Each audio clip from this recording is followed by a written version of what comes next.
What drives a person to kill? Not out of revenge, not out of necessity, but simply for the thrill of it. Joanna Dennehy wasn't your typical serial killer. She didn't fit the profile.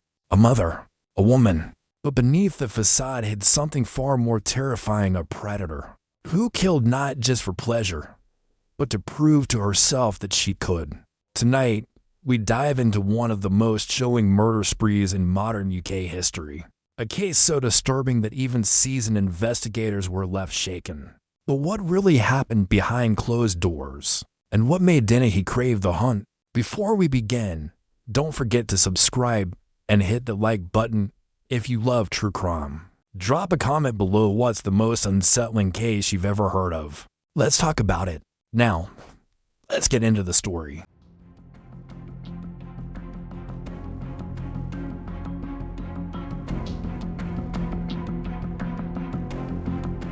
The unexpected predator. It started in Peterborough, a quiet city nestled in the heart of England.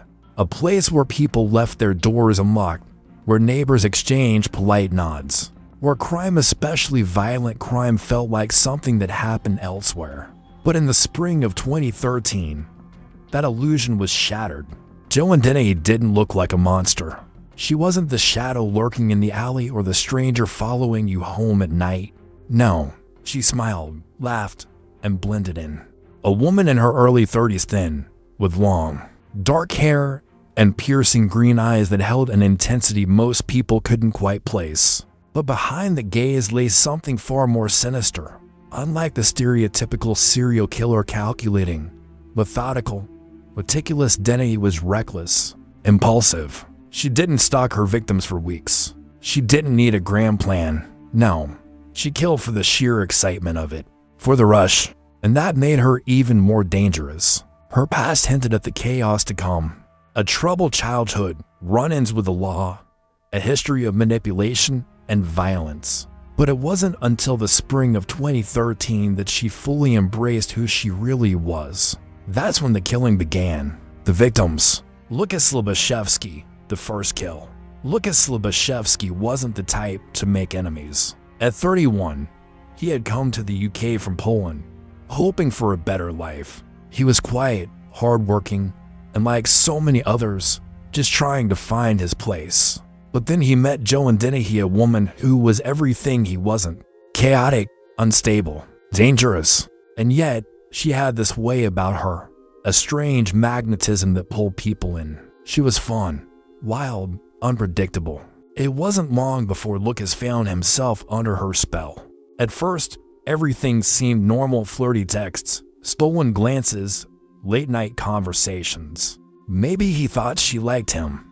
Maybe he believed she saw something in him that others didn't. But what he didn't know was that Joanna Dennehy wasn't looking for love. She was looking for a thrill. Then came the message. "Come over. I have something exciting planned." What went through his mind as he read those words? Hope, curiosity, excitement, whatever it was. It led him straight to his death. The house was dimly lit when Lucas arrived. The air inside felt thick, like a place where something was about to go terribly wrong. Maybe he noticed it, maybe he didn't. But the moment he stepped inside, Dennehy was already in control. She greeted him with that smirk, the kind that made it impossible to tell whether she was joking or serious. There was no argument, no warning, just a sudden flash of metal. A knife. It happened fast. Before he could react, before he could even scream, the blade was already deep in his chest, straight to the heart. A perfect strike. His body jerked, a sharp inhale, surprise, shock, then pain.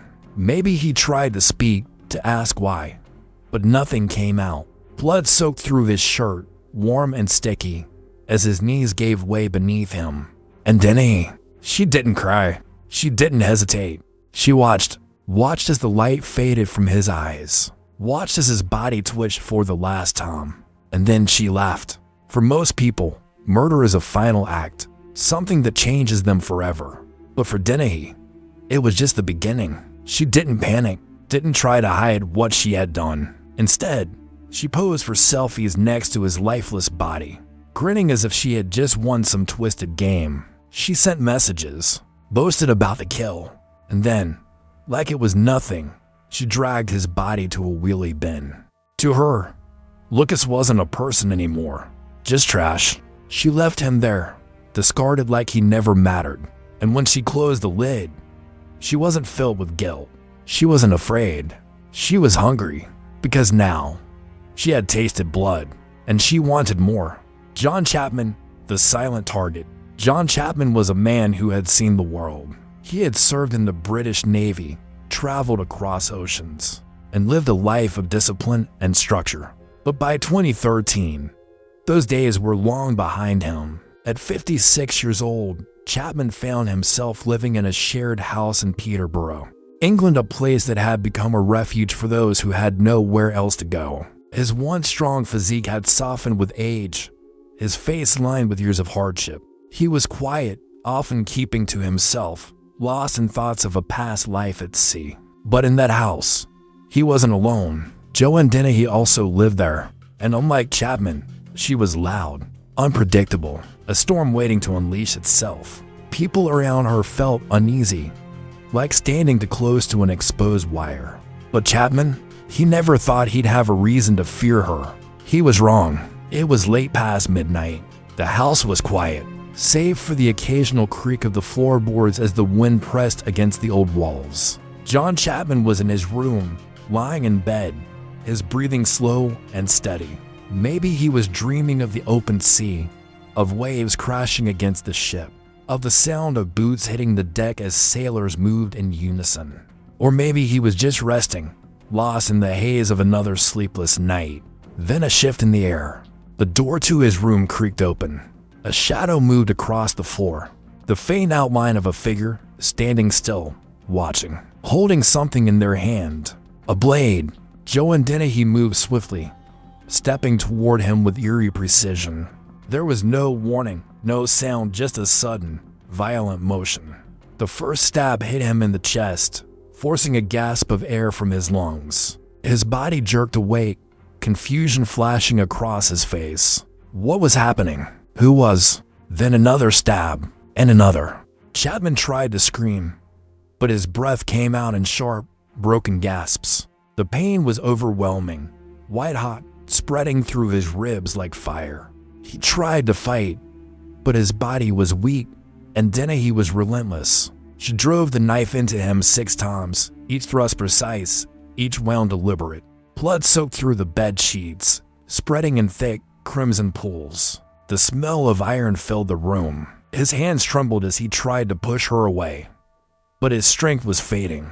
The room around him was spinning, the walls closing in, and then darkness. Dennehy stood over his body, tilting her head slightly, as if admiring her work. Her breathing was calm, steady, almost bored. She wiped the blade against the sheets, cleaning it as if she had merely spilled a drink. There was no remorse in her eyes, no hesitation, only satisfaction. She turned and walked out, leaving his lifeless body behind, the room still and silent once more. To her, this wasn't an act of anger. It wasn't personal.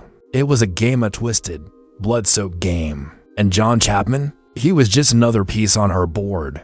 Another life taken, another thrill. Kevin Lee, the man who trusted a monster. Kevin Lee was a man who thought he had everything under control. A successful property developer, a father, a husband.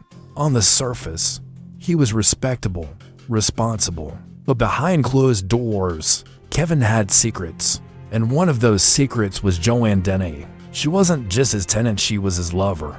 An affair that started as something thrilling, a guilty pleasure, soon became something much darker. There was something about her, something electric, dangerous. And Kevin, he was hooked. She played him like a puppet, manipulating him with ease. Kevin, a man who prided himself on being in control, found himself drawn deeper and deeper into her world. A world where power was taken, not earned. Where violence was entertainment. Where Joanna Dennehy made the rules. March 29, 2013. Good Friday. Kevin got a message from Dennehy. Come over. I need you. Maybe he hesitated. Maybe a part of him felt something was off. But this was Joanna, the woman who had him under her spell. So he got into his car and drove, not knowing he was heading straight into a trap. He arrived at the house of rundown, isolated property that Dennehy had been using as a base. Inside, the air was thick with something unspoken. Kevin walked in, maybe expecting flirtation, maybe expecting something wild. Instead, he found her, Dennehy, standing there, watching him, smirking. The atmosphere shifted. Something primal, something wrong. Then a blade. It happened fast, too fast. A sudden, violent blur of steel and blood. Dennehy drove the knife into Kevin's chest. Once, twice, then again. A frenzy, a storm of stabbing. Kevin struggled, his hands flailing, trying to push her away, trying to escape. But Dennehy was relentless. She pushed him to the floor, straddling him, driving the knife deeper. His breath came in ragged gasps, his body twitching with every thrust of the blade. Then, just like that stillness, blood pooled around them, soaking into the old wooden floorboards. Dennehy exhaled, her heart racing, and then, something even more disturbing, she laughed. This wasn't regret. This wasn't panic. This was fun. For most killers, this would be the end. But Dennehy wasn't like most killers. She wanted more. She stripped Kevin's lifeless body, his clothes, his dignity gone. Then, she dressed him up. A black sequin dress, a pose, arms stretched, legs bent at an awkward angle. It was staged, theatrical, a joke, her joke. Then, she stuffed him into the trunk of a car and drove, her hands still sticky with blood. The rush of the kill thrilling her. She wasn't nervous. She wasn't careful. She was excited. Kevin's body was dumped in a ditch near Newborough, Cambridgeshire. Left there, exposed to the elements. A final, grotesque display. When police found him, they were horrified. The brutality, the mockery, the sheer audacity of it. Joanna Dennehy hadn't just killed Kevin Lee. She had made him a spectacle. And the scariest part, she wasn't done yet. The random attacks. The air in Hereford that day was thick with an eerie stillness, the kind that makes your skin crawl, even if you can't quite explain why. It was early evening, and the town was settling into the quiet hum of normalcy. But hidden within that ordinary scene was something far more sinister. Joanna Dennehy was on the prowl. She wasn't just looking for another victim she was hunting. Robin Beerza was out for his usual walk, the leash in his hand tugging gently as his dog trotted ahead. It was a routine he knew well. The quiet streets, the crisp air, the fading sun. It was supposed to be just another uneventful evening. But that night, fate had other plans. From the corner of his eye, he noticed her, a woman walking toward him with purpose. Her blonde hair tousled by the wind, her steps quick but oddly controlled. There was something off about her. She wasn't just walking, she was advancing. Before he could react, she lunged. A flash of silver, a sharp, cold sting. Pain exploded through his body as the blade pierced his shoulder, slicing through muscle with terrifying ease. He stumbled, gasping, clutching at the wound, his brain struggling to catch up with the horror of what was happening. But Dennehy, she was smiling. She didn't run. She didn't even seem rushed. She just stood there for a moment, watching him bleed. Then, as suddenly as she appeared, she moved on, leaving Robin behind, gasping.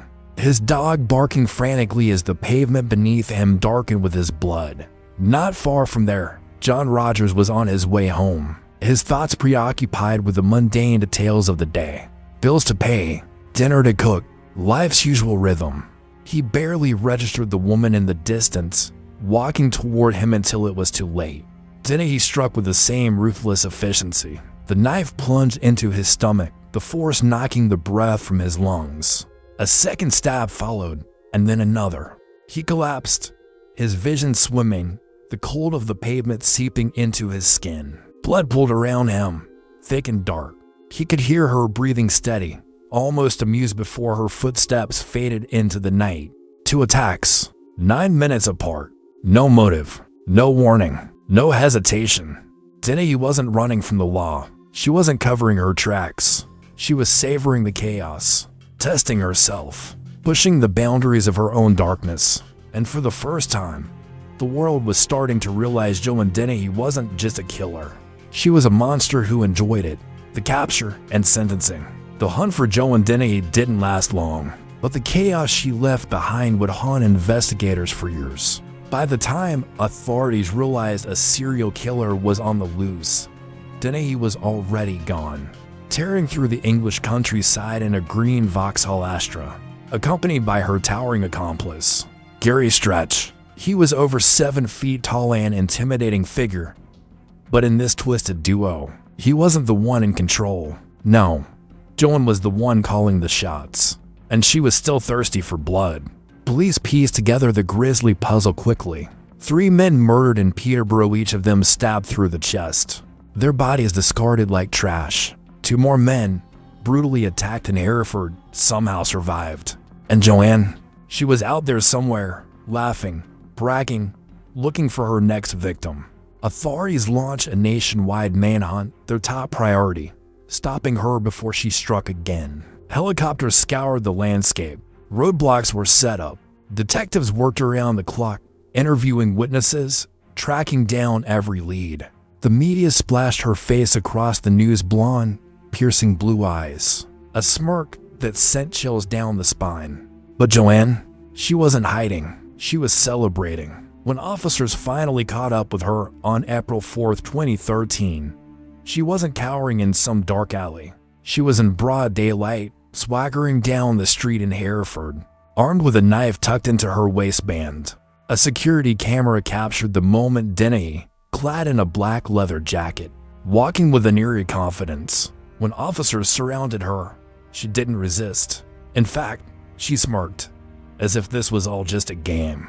As they cuffed her, she chuckled, tilted her head, and said something that would stick with the officers for years. "I'm like Bonnie without Clyde. No remorse, no fear, just amusement." At the station, things got even more bizarre.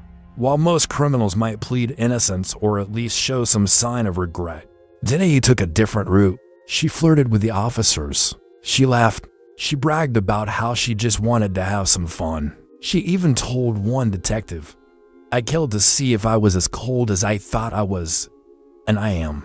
No remorse, no humanity, just pure, unfiltered evil. By the time her trial began in late 2013, the courtroom was already gripped with an eerie tension.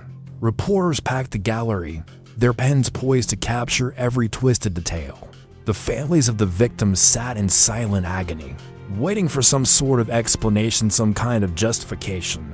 But none came. Dennehy walked into the courtroom with the same arrogance she had the day of her arrest. As the charges were read, she yawned, stretched, smirked, and then something no one expected. Before the trial could even truly begin, she leaned forward and, without hesitation, pleaded guilty. No defense, no excuses, just a cold, matter-of-fact admission. "Yes, I did it. All of it." Even the judge seemed momentarily taken aback. In cases like this, killers often fight tooth and nail to escape punishment. Not Dennehy. It was as if she relished at relishing the chaos she created, the fear she instilled. The prosecutor described her as a sadistic thrill killer, someone who didn't murder for money, revenge, or necessity. She did it simply because she wanted to. And that, perhaps, was the most terrifying aspect of all. When sentencing finally came down in February 2014, there was no sympathy, no leniency. The judge declared her crimes exceptionally sadistic, her lack of remorse deeply disturbing. And then, he handed down the rarest of sentences: life in prison. No possibility of parole, ever. Joanna Dennehy became only the 3rd woman in UK history to receive a whole life order, joining the ranks of notorious killers like Myra Hindley and Rose West. As she was led away, she did something that sent chills through the room. She turned, she smiled, and she winked. It was over. But for the families of her victims, the nightmare would never end. The aftermath. The prison walls swallowed Joanna Dennehy whole. But her name, her crimes still linger like a stain on the consciousness of those who followed the case. She became one of the rare women in the UK to receive a whole life sentence, joining the ranks of the most dangerous criminals in history. But prison didn't tame her. If anything, It seemed to fuel the darkness inside her. Inside HMP Bronzefield, she didn't behave like someone remorseful. She joked, laughed, and flaunted her crimes like they were battle scars. Other inmates feared her, and some even admired her, a disturbing reality when we talk about serial killers. Joanne wasn't just behind bars. She was still performing, still manipulating, still craving attention. Reports surfaced that she plotted a prison break, inspired by the infamous movie The Shawshank Redemption. She and another inmate planned to murder a guard, cut off a finger to bypass the biometric security system, and escape. It sounded like a Hollywood script, but it was real. The plan failed before it even began, and Dennehy was transferred to a high-security unit, isolated from other prisoners. But let's step back. What about the victims? The families? Because while Joanne continued to be the center of her own twisted narrative, the people she destroyed were left picking up the pieces. Look at Slabaszewski's family. His parents in Poland never saw justice the way they wanted.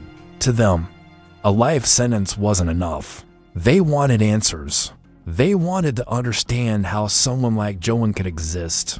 And Kevin Lee's family had to deal with the sheer horror of not just losing him, but the way he was found, posed in a degrading manner, robbed of his dignity even in death. His wife and children were forced to live with images they never should have had to imagine. For years, the question remained, why? Not for money, not for revenge, not for self-defense. Joanna Dennehy killed because she wanted to, because it gave her a high. And even after her arrest, after her trial, she showed no signs of regret.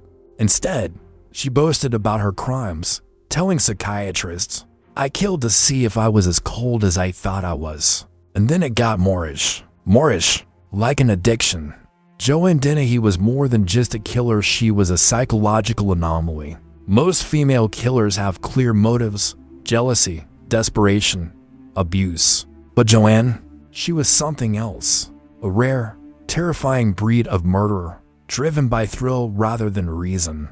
And perhaps that's the most unsettling part. The fact that there was no tragic backstory to blame, no trauma to dissect, just a woman who, one day, decided that killing was fun. And once she started, she never wanted to stop. And that is the terrifying case of Joanna Dennehy, a woman who didn't kill out of desperation or revenge, or even necessity, but simply because she wanted to. Cases like this leave us with more questions than answers. What makes someone like Dennehy tick? Is evil something you're born with, or something you become? Let me know your thoughts in the comments. Do you think some people are just wired to kill? Or was there something deeper that pushed her over the edge? If you found this story chilling, make sure to like this video, subscribe for more true crime content, and hit the notification bell so you never miss a case. Until next time, stay safe, stay aware, and remember, monsters don't always look like monsters.